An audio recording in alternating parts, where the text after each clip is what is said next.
자, 내 돈도 내 몸도 지키는 건강 365 닥터 인사이트. 안녕하세요, 김호수입니다.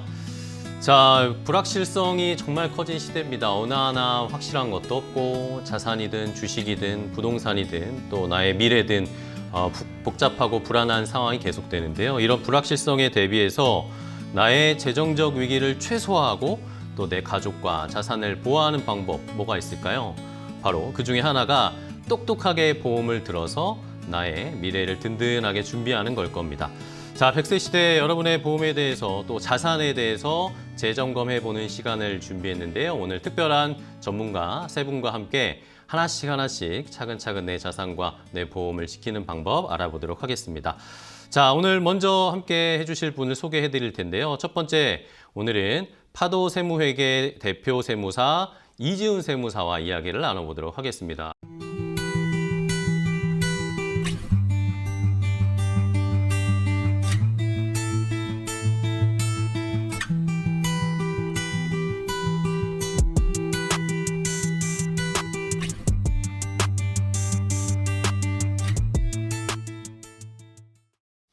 자, 오늘 첫 번째는 파도세무회계 대표 세무사 이지훈 세무사와 이야기를 나눠보겠습니다. 안녕하세요, 세무사님. 반갑습니다. 네, 반갑습니다. 네, 간단하게 우리 시청자분들께 자기소개 좀 해주실까요? 네, 안녕하세요. 저는 파도세무회계 대표 세무사 이지훈 세무사입니다. 지금 부산에서 세무사무소 운영 중이고 법인 컨설팅, 부동산 컨설팅 주로 하고 있습니다.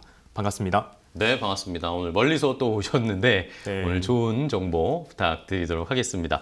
자, 그럼 오늘 이지훈 세무사와 어떤 이야기를 나눠볼지 저희가 준비한 첫 번째 이야기, 주제를 함께 확인해 보도록 하겠습니다. 화면으로 준비했으니까요. 함께 확인해 보시죠.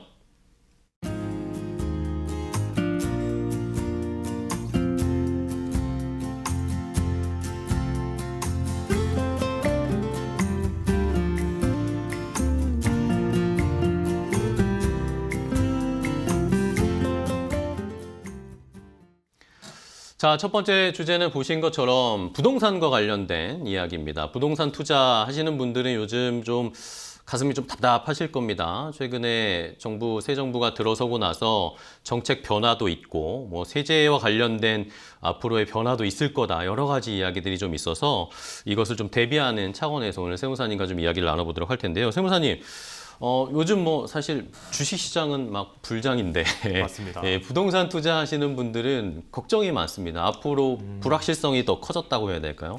네, 맞습니다. 그런 것 때문에 어려우신 것 같은데 10월, 15일, 15 부동산 대책이 발표가 됐단 말입니다. 이때 어떤 것들이 좀 바뀐 건지 우리가 어떤 대비를 해야 되는지 좀 중요할 것 같습니다. 부동산 세금과 관련해서 일단 좀 바뀐 것들을 체크해 볼까요?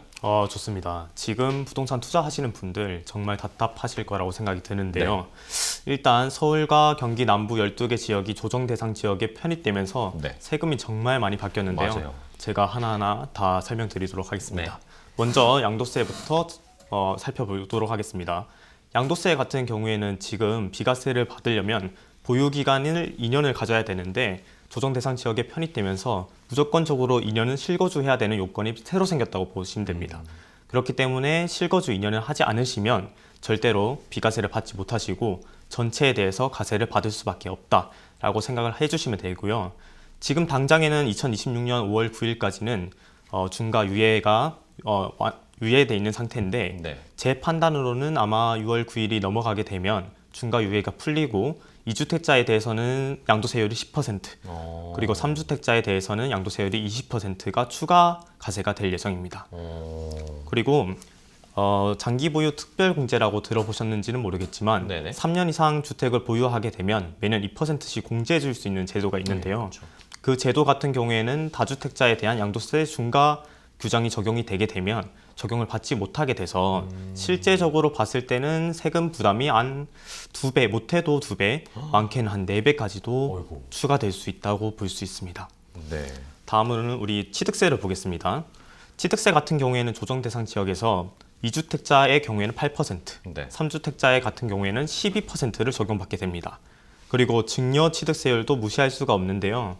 조정 대상 지역에서 공시 가격 3억 원 이상을 증여할 경우에는 일반 세율이 아니라 증여 취득세율인 12% 중과세율이 적용됩니다. 만약에 이 증여 취득세율을 벗어나고 싶다고 한다면 증여를 하는 사람, 증여자가 1세대 1주택 주택자이기만 하면 증여취득세율은 벗어날 수 있다고 볼 수 있습니다. 마지막으로 우리 보유세를 보자고 한다면 당장은 큰 변화가 보이지 않을 걸로 예상이 되는데요. 하지만 내년에 지방선거가 끝나게 되면 네. 이 보유세에 대해서도 조금은 낮지 않냐라는 정부의 지적이 있었기 때문에 보유세의 인상 가능성이 굉장히 커지고 있습니다.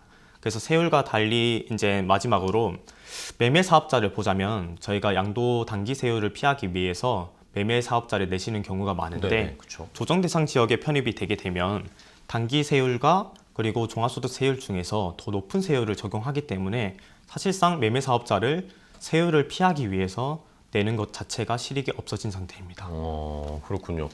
일단은 말씀을 전반적으로 종합적으로 해주셨는데 네네. 세금 부담이 늘어나는 건 확실한 것 같습니다. 그렇죠? 맞습니다. 거의 그게 기정사실이라고 저희가 받아들여야 되기 때문에 부동산 투자하시는 분 그러니까 이제 답답하고 이제 내가 맞습니다. 어떤 식으로 지금 플랜을 짜야 될지 고민이 많으실 것 같은데 그러면 이번 대책이 세금 측면에서 이제 실수요자나 아니면 투자자 입장에서 어떤 영향을 주게 될까요?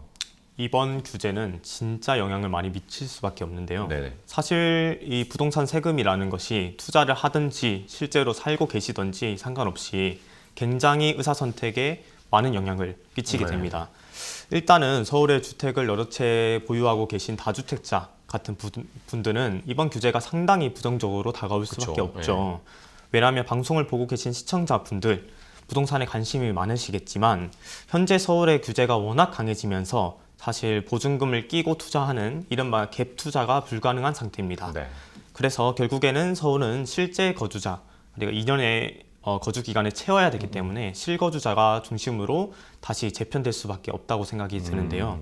이런 상황은 서울 외곽이나 또는 지방에서 서울 내부로 들어오려는 수요 자체는 많지만 공급이 받쳐주지 않기 때문에 네네. 그런 부분에 대해서 서울에 집을 마련하는 환경 자체가 어려워질 것으로 예상이 그렇겠네요. 됩니다. 네. 그래서 많은 분들이 서울, 경기 남부 12개 지역이 지금 규제 지역으로 묶여 있으니까 오히려 뭐 동탄이라든지 아니면 인천 송도라든지 다른 비규제 지역이 풍선 효과를 받아가지고 가격이 상승하는 거 아니냐라는 생각을 하시면서 투자에 관심을 가지고 있는 상황으로 보고 있는데요. 사실 이런 부분에 있어서도 향후 조정 대상 지역에 편입될 가능성도 높고요. 더불어서 풍선 효과를 다른 정부의 어떠한 규제에 비해서는 정책이 나왔을 때 움직임보다는 조금 더 소극적인 움직임을 지금 보여주고 있다고 판단이 됩니다. 그렇기 때문에 투자를 하실 때 해당 지역에 대해서 조금 더 면밀하게 관찰을 하시고 투자에 나서는 것을 추천드립니다. 네. 그러니까 기존에 부동산 투자하는 우리가 어떻게 보면 뭐 공식이라고 해야 될까? 방법, 그런 기본적인 우리가 가지고 있던 생각 구조가 다 이제 불확실해진 상황이기 때문에 맞습니다. 풍선 효과를 기대하는 것도 그것도 뭐 100% 확신을 못하는 거니까 또 투자를 망설이게 되고 네네. 그런 상황이 더 가중될 것 같습니다.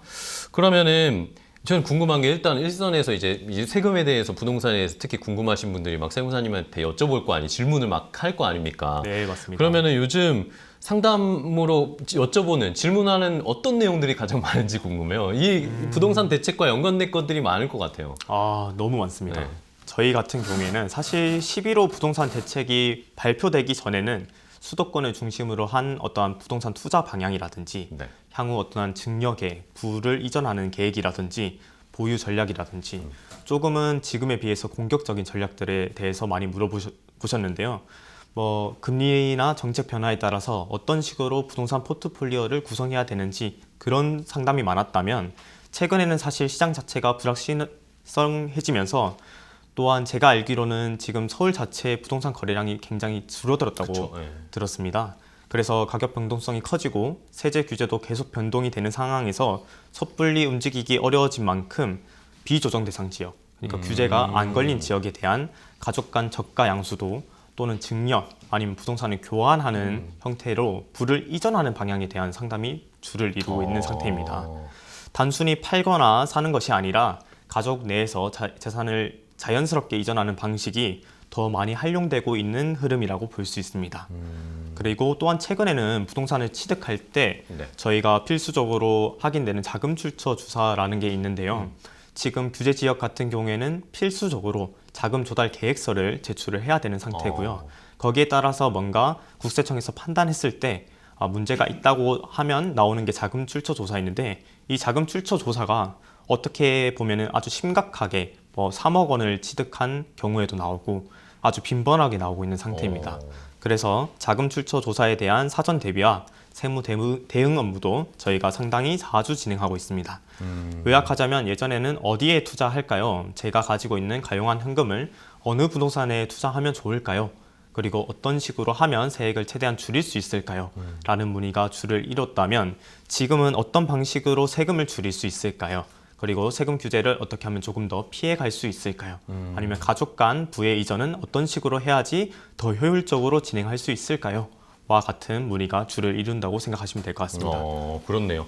결국에는 그전에는 어쨌든 부동산 우리는 불패다라는 그런 신화나 믿음들이 있었기 때문에 그걸 공격적으로 투자하는 분들이 부동산 성향에 많았다면, 지금은 지금 있는 거라도 잘 지켜야 된다. 맞습니다. 네, 이런 식으로 지금 패러다임이 좀 많이 바뀌었네요. 물론 뭐 단기적인 짧은 기간이긴 하지만 앞으로 또 어떻게 바뀔지는 모르겠지만. 맞습니다. 자, 그러면은 어쨌든 시장에 불확실성이 커져 있는 상황이니 부동산 투자하는 것 자체도 지금은 리스크가 커진 상황이잖아요. 맞습니다. 이 리스크를 그럼 줄이면서 우리가 투자를 해야 되는데 이 리스크를 줄이는 방법, 현실적인 방법이 뭐가 있을까요? 많은 분들이 투자를 할 때 제일 간과하는 게 저는 세금이라고 생각을 하는데요. 세금 자체를 간과하시면 사실 정확한 마진 계산 자체가 안 되잖아요. 그쵸, 예. 그렇기 때문에 부동산을 매수를 하시기 전에 반드시 전문가와 상담이 필요로 합니다. 그게 저 같은 세무사일 수도 있고 또 다른 부동산 전문가일 수도 있겠는데요. 그쵸, 네. 이미 등기를 넘기거나 계약이 끝난 후에 오시면 되돌릴 수 있는 여지가 없고 줄일 수 있는 여지가 없게 됩니다. 제가 한 사례를 말씀드리자면 최근에 있던 상담 네네. 내용이었는데요. 한 고객님이 분양권을 보유하고 계셨습니다. 분양권 같은 경우에는 취득세를 계산을 할 때 주택수는 계약일 기준, 그리고 세대 판정은 잔금일 기준으로 판단을 하게 됩니다. 이분 같은 경우에는 잔금을 치르는 시점에 부모님과 세대를 합친 상태였는데 네네. 계약일 때는 부모님이 두 채를 가지고 계셨고 이 고객님이 한 채를 가지고 계신 상태에서 잔금을 치르기 전에 부모님을 한 채를 팔게 됐습니다. 그리고 여기는 조정 대상 지역이 아니기 때문에 이주택에 대해서 어떠한 중과세율이 적용이 되지 않는 상태였는데요. 그래서 이분은 단순하게 이주택이니까 당연히 중과세율이 적용되지 않는 거 아니냐, 네. 기본세율이 적용되는 거 아니냐라고 생각을 하고 기본세율로 신고를 넣으셨는데요. 결과적으로 봤을 때는 세대 판정 자체가 계약일로 우리가 판정을 하고 결국에 이 사람은 3주택자가 되는 거기 때문에 중과세율이 적용이 돼서 아이고. 4천만 원을 더 내게 됐습니다. 네. 사실 이런 부분에 대해서는 저희 전문가와 상담을 하고 세대만 분리했다면 4천만 원을 아낄 수 있는 상황이었는데요. 저도 이 부분에 대해서 굉장히 아쉽게 생각을 하고 있습니다. 또 내년에 개정되는 상황이 있는데요. 가족 간 저가 양수도 요즘에 되게 많이 하시죠. 네네네. 가족 간 저가 양수도에 대해서 관심도 되게 많으실 거라고 생각하는데, 지금까지는 싸게 판 부분에 대해서도 실제로 대금을 지급하게 되면 증여취득세율을 적용하는 게 아니라 매매취득세율을 적용했습니다. 근데 향후 내년에 개정을 하게 되면 증여취득세율이 3.5%, 중과가 적용이 되면 12%의 세율을 적용하게 됩니다. 근데 이게 단순히 싸게 판 부분에 대해서만 적용이 되는 것이 아니라 전체 부분에 대해서 증여를 받은 것으로 보아 증여취득세율을 적용하기 때문에 이 세부담은 굉장히 클 것이라고 저도 생각이 드는데요. 그렇기 때문에 지금 해당 지역이 조정 대상 지역으로 편입되기 전에 미리 전략을 세워서 빠르게 움직이는 것이 핵심이라고 저는 생각이 듭니다. 네. 알겠습니다. 자, 이렇게 11호 부동산 대책에 따른 대응 방법, 뭔가 필요한 것들을 저희가 체크를 해봤는데요. 그러면 오늘 세무사님이 오늘 설명해 주신 내용을 핵심적으로 저희 요약을 해볼까요? 세 줄로 딱 정리를 간단하게 해보면요. 간단하게 제가 정리해보면, 첫째로는 지금 부동산 투자를 고려하신다면 조정 대상 지역이 아닌 규제 지역이 아닌 곳으로 빠르게 움직이는 전략이 필요합니다. 둘째로는 내년에 있는 저가 양수도 취득세율을 가정한다면 가족 간 거래나 증여를 계획하시는 경우에는 빠르게 지금 적기이기 때문에 움직이시는 것을 추천드립니다. 마지막으로 부동산 매수, 투자 전에는 반드시 전문가와 상담을 진행하셔서 최적의 결과를 만들어내시기를 저는 간곡히 부탁드립니다. 네, 알겠습니다. 자, 11월 부동산 대책 이후에 부동산 투자 어떻게 좀 세워야 할지, 계획을 세워야 할지 함께 좀 이야기를 나눠봤습니다. 첫 번째 이야기 함께 나눠봤고요. 자, 그럼 이제 다음 두 번째 주제도 바로 이어서 알아보도록 하겠습니다. 어떤 내용이 준비되어 있는지 화면으로 함께 확인해 보시죠.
자, 다음 주제도 이어갈 텐데요. 다음은 또 어떤 내용을 이야기할지 오늘 함께 해주실 두 번째 전문가를 소개해 드리겠습니다. 화면으로 먼저 만나보시죠.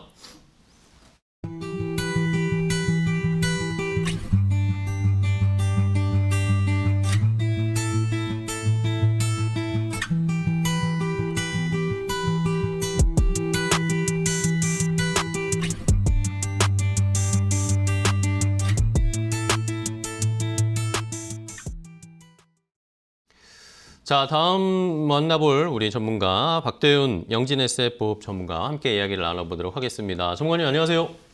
반갑습니다. 네, 반갑습니다. 간단하게 우리 시청자분께 소개해 주실까요? 네, 안녕하십니까. 보험 전문가로 오늘 자리에 앉게 된 박대훈 전문가라고 합니다. 현재 부산에서 영진에셋에서 사업 단장을 맡고 있고요. DH 파트너스 대표로 경영 지도사로 개인 사업자와 법인 사업자들의 컨설팅도 도와드리고 있습니다.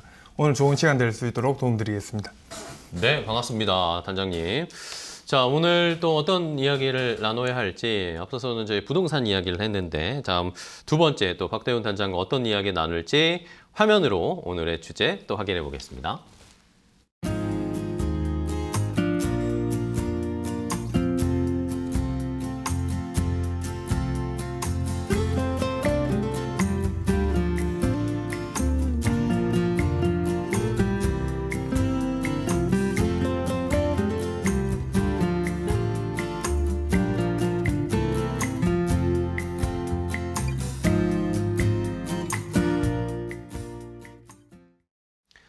자, 두 번째로 나눠볼 이야기는 연말정산과 관련된 이야기입니다. 뭐 13월에 월급이다 뭐 이런 이야기도 많이 들으셨을 텐데 이제 연말이 되면 많은 분들이 살살 이제 연말정산 준비해야 되는데 고민도 하시겠죠. 어떻게 해야 내가 많이 또 환급을 받을 수 있을까? 어떻게 하면 잘 챙길 수 있을까? 고민은 많지만 하나하나 또 세세하게 따지는 게 쉽지가 않습니다. 금융상품도 또 워낙 많다 보니까 이게 나한테 맞는 거 고르는 것도 쉽지 않은 상황인데 어떤 상품이 더 도움이 될지 어떻게 또 연말정산을 준비해야 할지 똑똑하게 스마트하게 우리 받는 방법 알아보도록 하겠습니다. 자, 일단은 단장님 오늘 어떻게 저희가 연말정산 준비해야 되는지 아까도 말씀드렸지만 상품도 많고 대비해야 할 것도 많습니다. 그래서 효율적으로 저희가 준비하려면 어떻게 해야 될까요? 네, 이쯤 되면 가장 연락을 많이 주시는 부분 중에 하나인데요. 그런가요? 예. 이 연말정산이라는 게 이쯤 연말에 어떻게 내가 좀 돌려받을 수 있을까 그쵸, 이런 고민들을 가장 많이들 하시거든요. 그래서 오늘은 여러 가지 금융 상품들이 있지만 복잡한 내용들을 다 걷어내고 네. 핵심만 조금 쉽게 설명해 보도록 좋습니다. 하겠습니다. 네. 그 연말정산에서 가장 많이 고민하시는 게 연금저축이라는 부분을 하시는데, 연금저축은 노후에 어떻게 하면은 내가 좀 더 도움될 수 있는 방식으로 노후 준비를 할 수 있을까라는 그러한 저축 상품으로 보시면 좋으실 것 같습니다. 그런데 연금저축에 가입하시면 얼마만큼의 세액공제를 받을 수 있을지에 대한 고민들이 가장 크신데요. 네. 세액공제라는 말이 사실은 처음에 들어보시면 조금 어렵게 느껴지실 수도 있습니다. 네. 그런데 쉽게 생각하시면은 내가 낸 만큼을 나중에 일정 비율만큼으로 돌려받으실 수 있는 구조라고 보시면 좋으실 것 같습니다. 예를 들어서 월 100만 원을 납입을 했을 경우 13만 2천 원에서 최대 16만 5천 원까지의 세금을 바로 줄여드릴 수 있는 그런 방식의 금융상품이라고 보시면 되고, 네. 공제율은 소득에 따라서 조금씩 달라지는데요. 종합소득 4,500만 원 이하와 그다음에 근로소득 5,500만 원 이하일 경우에는 공제율이 16.5%가 되시고, 연 600만 원 납입 시에는 약 99만 원의 환급을 받으실 수가 있습니다. 그리고 소득이 이 기준을 넘는 경우에는 공제율이 13.2%로 연 600만 원 납입 시 약 79만 2천 원을 환급받는 효과를 보실 수가 있기 때문에 연금저축은 필수적으로 갖고 가시면은 굉장히 좋은 절세 효과를 보실 수가 있고요. 여기에 IRP 계좌를 함께 활용하시면은 연 900만 원까지 세액 공제가 가능하신 부분이 있습니다. 정리를 하시면 연금저축은 납입하실 때 세금을 줄여주고 나중에 연금으로 받을 때 낮은 세율을 적용받으실 수가 있기 때문에 현재와 노후를 동시에 챙길 수 있는 효율적인 절세 상품이라고 생각하시면 좋으실 것 같습니다. 네. 뭐 역시 연금저축 요즘은 너무 많이 하시죠. 뭐 연금저축 하시고 거기에서 또 ETF 투자하시고 하는 분들도 많으니까 말씀해 주신 것처럼 또 세액공제를 받을 수 있으니까 이런 혜택을 많이 누리실 것 같습니다. 근데 이제 궁금한 건 뭐 저 같은 결혼 안 한 사람이야 제 거 넣고 세액공제 받으면 되는데 이제 부부 뭐 결혼하신 분들이나 이렇게 부부가 같이 아마 따로따로 연금저축을 가입을 하셨겠죠. 네. 그런 경우들 그러면 요거는 어떻게 되는지 궁금한 거예요. 이것도 이제 각각 따로 혜택을 받는 건지 아니면 부부는 뭐 합산을 하게 되는 건지 차이가 있나요? 차이가 큽니다. 아, 큽니까? 네. 통상 많은 분들이 부부라고 하시면은 합산으로 하시는 걸로 오해를 하시는 경우들이 있거든요. 아, 그런데 부부가 각각 가입을 하시면 세액공제도 각각 받으실 수 있습니다.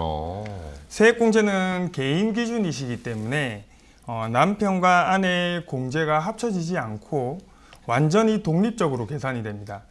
그래서 맞벌이라면 두 사람이 각각 납입을 한 만큼 공제 금액도 2배가 됩니다. 단 소득 구간이 다를 경우에는 소득이 낮은 배우자에게 더 많은 납입할 수 있게끔 공제 효율이 높여주시는 게 가장 좋습니다.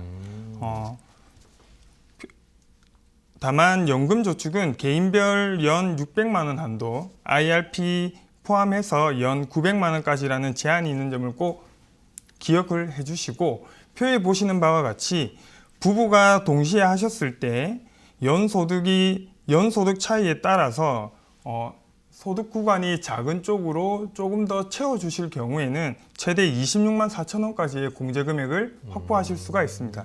정리하시면 부부가 모두 소득이 있다면 각자 세액공제를 받으실 수가 있고, 소득이 낮은 배우자에게 집중적으로 납입하면 효과를 2배 이상 보실 수가 있습니다. 네. 결국에는 뭐 부부 각각 세액공제를 다 혜택을 누릴 수 있으면 최대로 하는 게 좋고, 근데 이제 소득이 적은 쪽에 배우자나 뭐 남편이나 이렇게 또 조금 더 낮은 쪽에다가 집중을 하면 세액공제액이 더 커진다라는 거 기억을 하셔야 될 것 같고, 근데 이제 이 연금저축을 하는 게 뭐 우리가 노후를 대비하고 길게 보면서 나의 노후를 대비하는 상품이잖아요. 근데 이게 어쨌든 길잖아요. 납입 기간이 길고 처음에는 부푼 꿈을 안고 내 노후를 대비해야지라고 이렇게 저축을 하시지만 만약에 해지하는 경우가 생길 수도 있잖아요. 그렇죠. 근데 이럴 때는 제가 알기로는 그동안 혜택 받았던 것들을 거의 다 토해내야 된다고 들었는데. 네. 그 중도 해지를 하시면은 생각하셨던 것보다는 좀 더 많은 불이익이 함께 그런가요? 오실 수가 예. 있어요. 이 부분은 많은 분들이 놓치고 계시기 때문에 주의 깊게 한번 보셔야 될 필요는 네네. 있습니다. 연금저축은 노후까지 꾸준히 유지한다라는 전제하에 납입하는 기간 동안에 세액공제를 해주는 상품이라 중간에 해지하시게 되면 지금까지 받으셨던 혜택은 모두 반납하셔야 되는 그런 불이익이 있습니다. 가장 큰 부분은 세액공제 받았던 금액들의 환수가 되는데요. 연금저축은 납입할 때 13.2%에서 최대 16.5%까지의 공제를 받으시는데 중도해지 순간 그동안 받았던 공제를 모두 세금으로 다시 환급을 해야 되는 불이익이 생깁니다. 네네. 거기에 해지환급금에는 전체 기타 소득세의 16.5%가 부과되는데요. 원금과 수익 전체에 적용이 되기 때문에 실제 수령액이 생각보다는 많이 줄어든 것을 보고 많이들 충격들을 받으십니다. 정리하시면 중도해지에는 세금 환수와 추가 세금까지 붙기 때문에 손해가 매우 크실 수가 있기 때문에 반드시 피하시는 게 좋고 노후까지 꾸준히 유지하시는 것이 가장 좋은 방식이라고 보시면 좋겠습니다. 네. 그러면은 세액 공제되는 연금 상품이랑 공제가 되지 않는 연금 상품의 차이는 뭐예요? 이렇게 보시면 되겠죠. 먼저 공제를 해주냐, 그리고 소득이 있는 동안에는 공제를 받지 않다가 소득이 없을 때 그러면 전액 세금을 내지 않는 우리가 흔히 많이 듣는 비과세를 혜택을 운영하겠느냐, 그 차이라고 좀 보시면 좋으실 것 네네. 같습니다. 지금이냐 나중이냐의 차이네요. 그렇죠.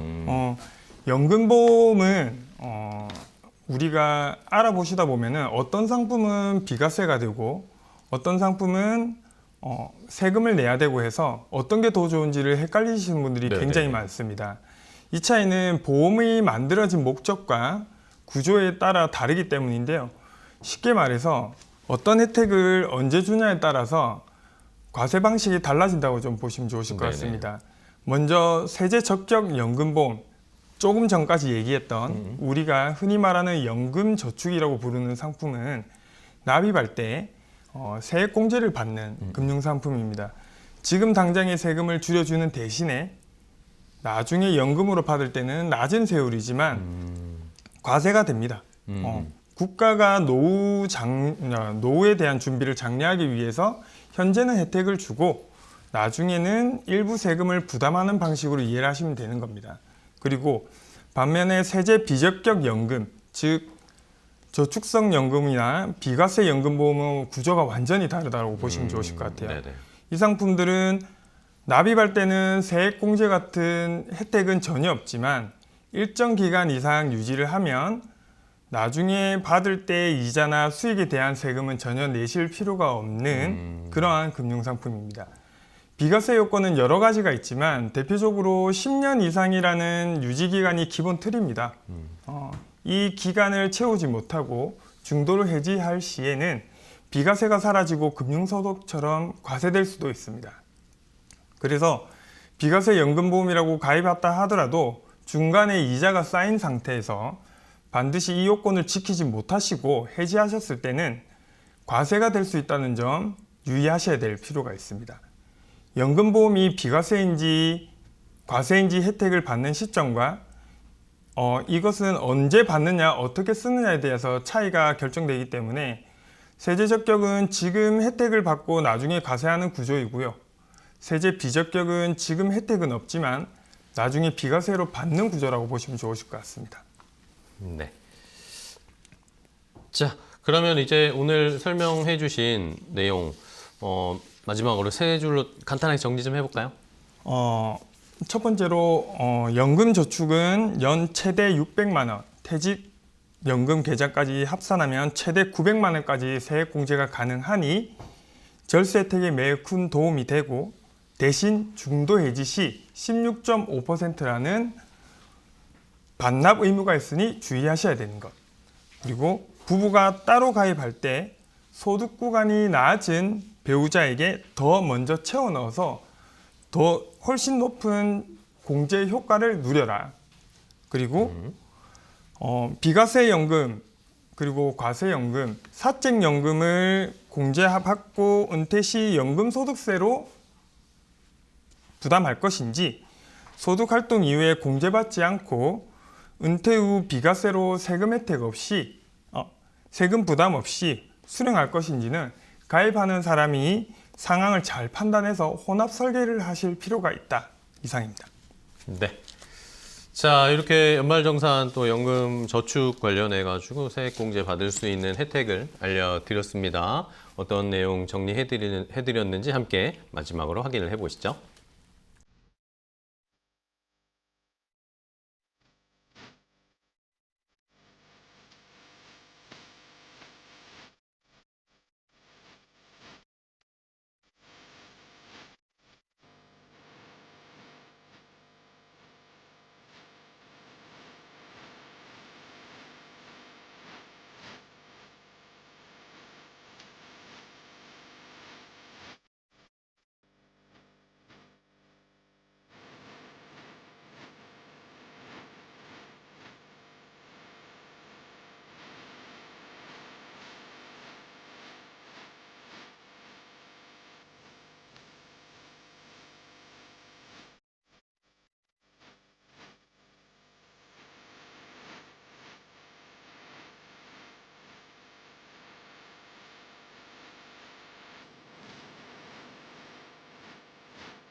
자, 그럼 이제 마지막으로 또 이야기 나눠볼 것이 연말에 세금을 저희가 잘 정리해놔야 세금 환급도 받고 아니면 세금 덜 낼 수 있잖아요.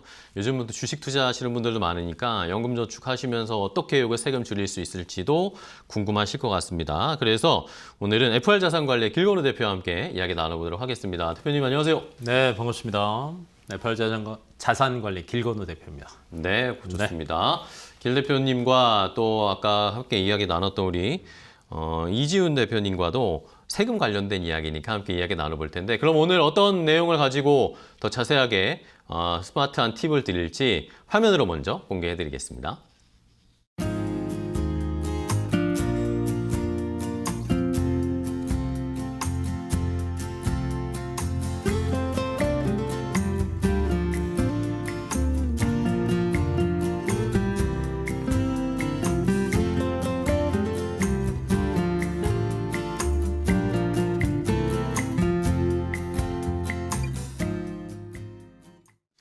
자, 오늘은 두 번째는 이제 절세 계좌를 운영하면서 내가 세금을 어떻게 하면 줄일 수 있을까?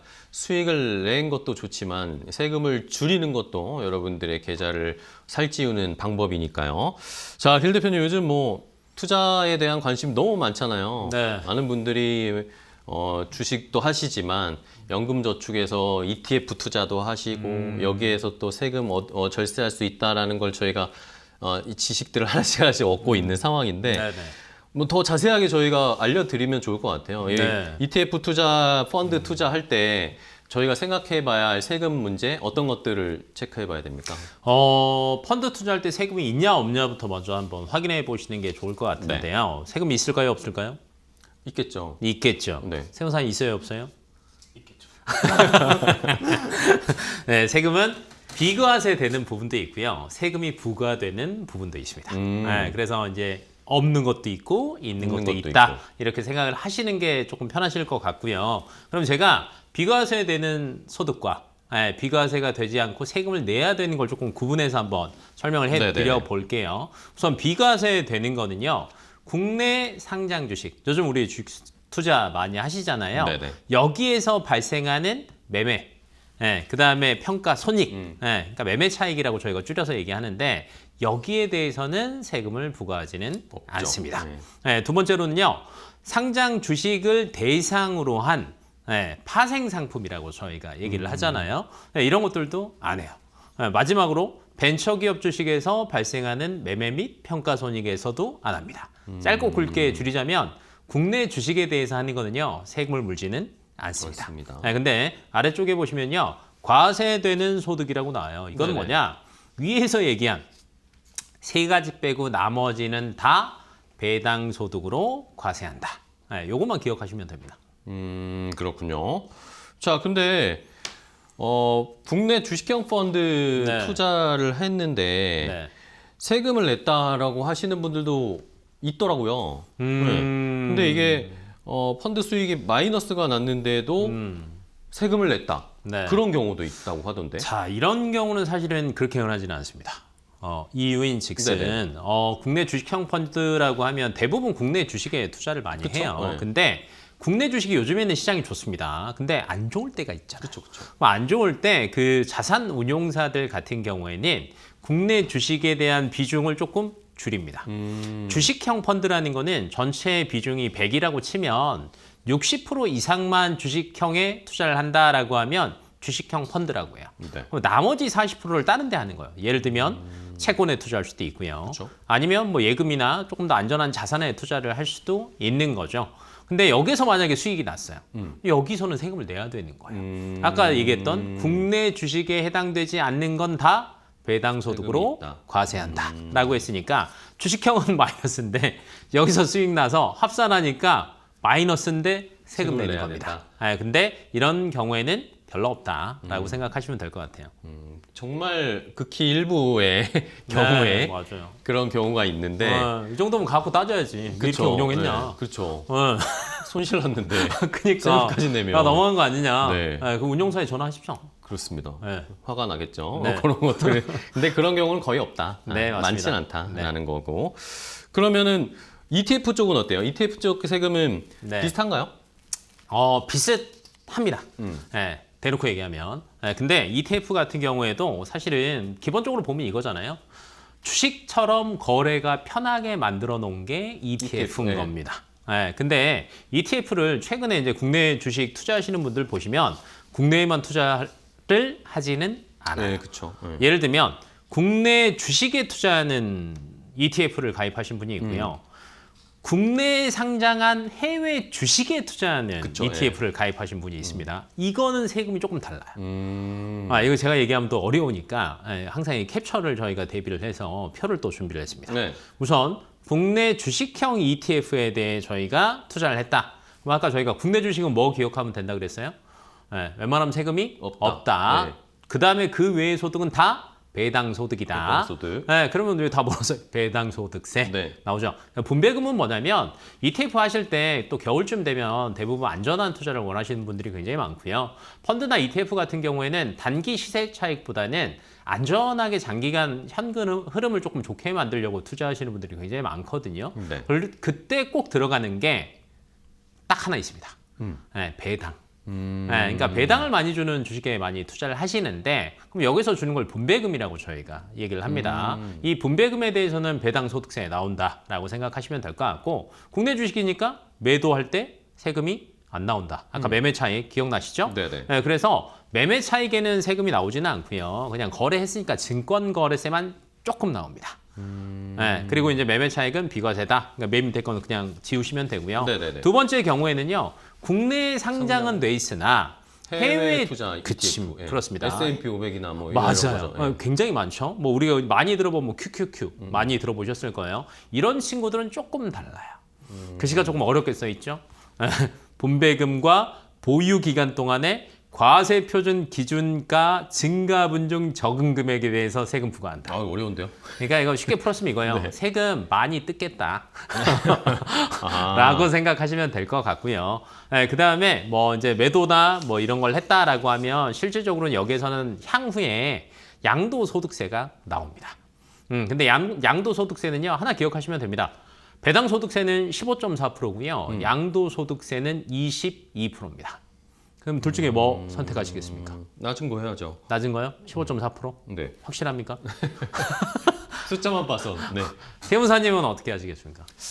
저 같은 경우에 만약에 금융소득이 2천만 원을 넘어가게 되면 다른 네. 소득이랑 합산돼서 종합소득 되기 때문에 그 금액을 따져봐서 내 세율 구간도 따져봐서 판단할 것 같습니다. 제가 원했던 역시 대답이 세무사님 이겁니다. 맞으네.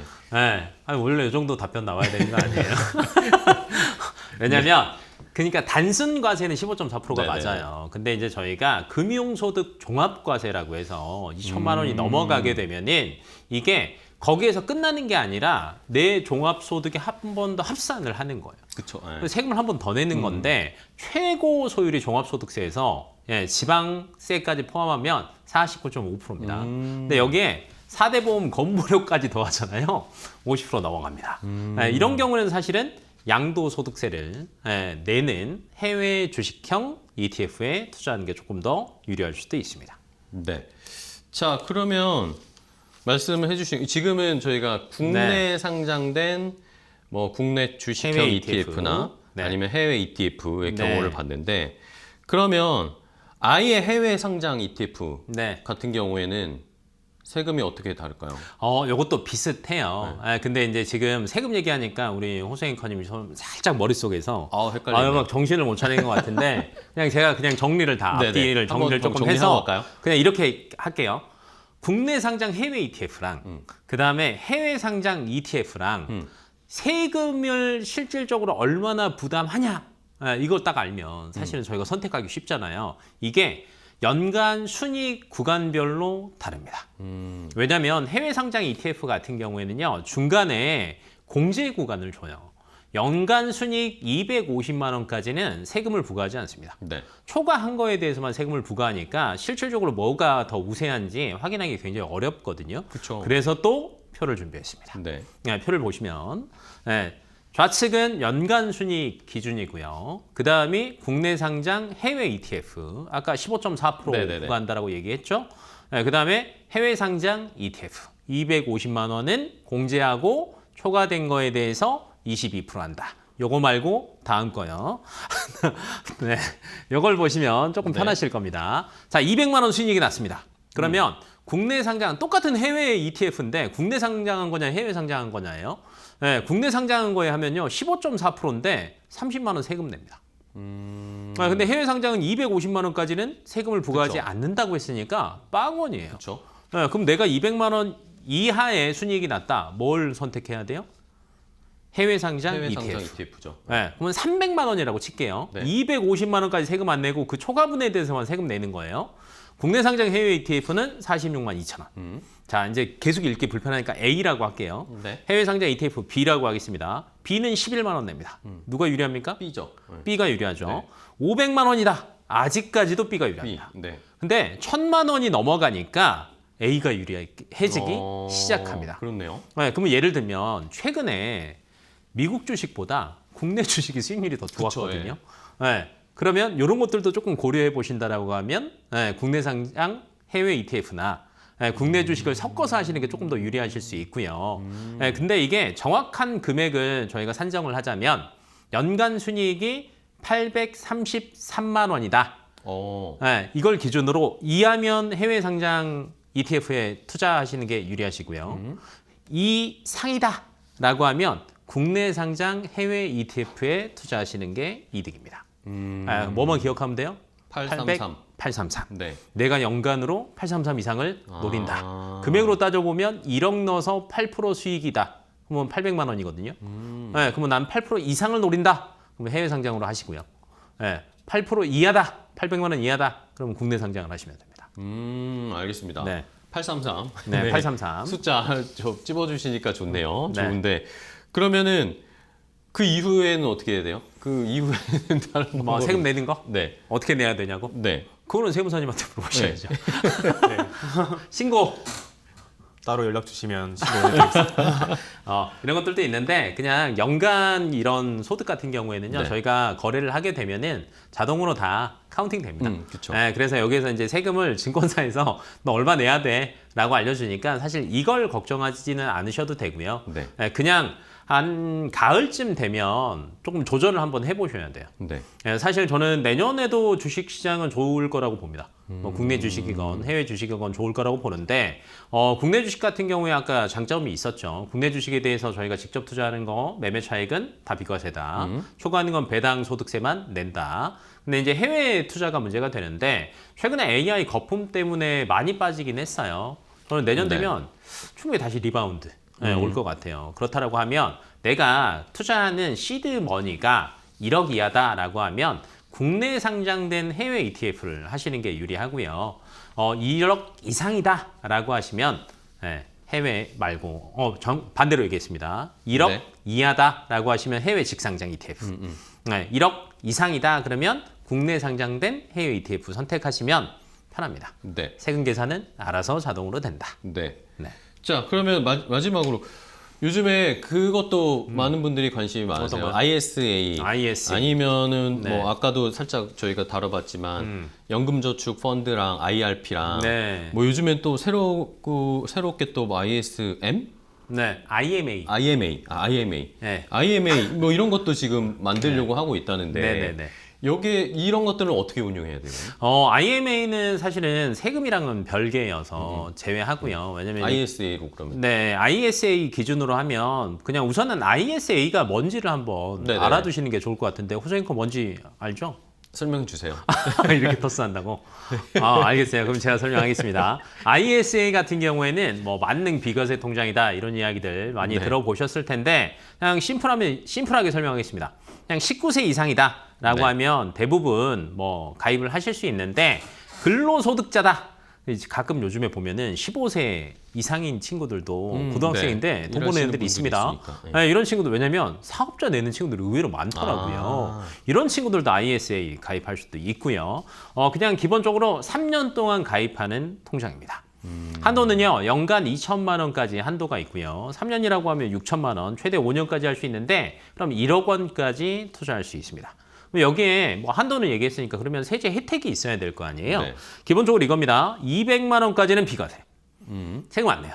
근데 200만 원 초과한다. 그러면 원래 15.4% 떼야 되는데 9.9% 분리과세합니다. 그러니까 한 6.5% 정도 세금을 조금 더 적게 내는 거죠. 그래서 세금적으로 할인할 수 있는 게 굉장히 많다. 근데 ISA의 장점은 뭐냐면 네. 이 안에서 국내 주식도 투자할 수 있고요. 그렇죠. 해외 주식도 투자할 수 있고요. 국내 예금도 투자할 수 있습니다. 그러면 저희가 사실은 뭐 A 은행에다가 적금 가입하고요. B 증권사에다가 펀드 가입하고요. 그다음에 C 증권사 통해서 해외 직접 ETF 가입 따로 분산돼 하잖아요. 있죠. 네, 분산돼 있어요. 그러면 세금이 각각 나옵니다. 아까 국내에다가 한 거는 배당소득세 나오고요. 해외 한 거는 직상장이냐 아니냐에 따라서 또 양도소득세냐 분리과세해서 뭐 15.4% 떼느냐 고민하지 말고요. 이걸 여기다 다 넣어버리는 겁니다. 네, 그러면 플러스 마이너스 합산해서 200만 원까지는 아까 비과세. 비과세. 세금 안 냅니다. 초과되는 거는 15.4%가 아니라 9.9%. 네, 그러니까 아까 얘기했던 15.4%, 22%보다 낮은 구간에 있으니까 이런 식으로 활용하시면 훨씬 더 좋습니다. 알겠습니다. 자, 뭐 어쨌든 ISA는 뭐 3년이라는 기한을 네. 우리가 의무적으로 해야 되는 건 있지만 절세 효과나 편의성이나 이런 네. 걸 봤을 때는 ISA를 활용하는 게 훨씬 더 좋다라고 우리가 생각을 해보면 되겠습니다. 자, 오늘 저희가 뭐 많은 이야기를 나누는데 네. 시간이 부족해요. 그래서 그러니까요. 네, 첫 시간인데 저희가 좋은 얘기들을 많이 네. 좋은 정보들을 많이 공유했지만 오늘은 일단은 여기까지 이야기를 나누도록 하겠습니다. 오늘 길건우 대표 또 이지윤 대표님 오늘 좋은 정보 주셔서 감사하고요. 다음에 또 기회 되면 뵙도록 하겠습니다. 오늘 고생 많으셨어요. 네, 고맙습니다. 수고하셨습니다. 자, 건강 365 닥터 인사이트 저희가 오늘 준비한 정보는 여기까지고요. 저희는 또 내일 더 좋은 정보, 건강하고 돈 되는 정보 가지고 찾아뵙도록 하겠습니다. 끝까지 시청해주신 여러분 고맙습니다.